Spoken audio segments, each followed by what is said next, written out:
connais les monstres des films d'horreur, mais certains n'ont pas été transmis par des siècles de folklore. Ils sont nés sur internet, partagés, modifiés, crus, et parfois pris trop au sérieux. Son nom ? Slenderman. Slenderman apparaît en 2009 sur le forum Something Awful, un concours de retouches photo. Un utilisateur, Eric Knudsen, publie des images d'enfants avec une silhouette étrange en arrière-plan. Grande, extrêmement mince, sans visage, en costume. Le concept est simple, mais terrifiant, parce qu'il laisse de la place. Pas de règles fixes, pas d'histoire officielle, juste cette présence.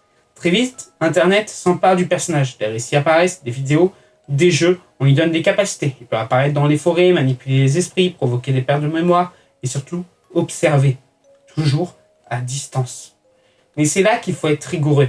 Slenderman n'est pas une légende ancienne, c'est une création moderne. Un mythe construit collectivement, un exemple parfait de folklore numérique, de creepypasta. Et pourtant, son impact est réel, parce qu'il touche quelque chose de précis. La peur d'être observé sans pouvoir identifier ce qui te regarde, une silhouette humaine, mais incomplète. Et il y a aussi eu une dérive. En 2014, une affaire aux États-Unis a choqué le monde. 2 adolescentes affirment avoir attaqué une camarade pour plaire à Slenderman. Un cas extrême, mais révélateur. Quand une fiction devient trop immersive, elle peut déborder. Donc remettons les choses à leur place. Slenderman n'existe pas. Et je pense que je n'avais pas besoin de le dire. Mais ce qu'il représente, lui, est bien réel. La manière dont Internet peut créer, amplifier et transformer une idée jusqu'à lui donner un poids presque tangible. Slenderman, pas une créature ancestrale, mais un mythe moderne. Et peut-être assez inquiétant, parce qu'on a vu exactement comment il est né, lui.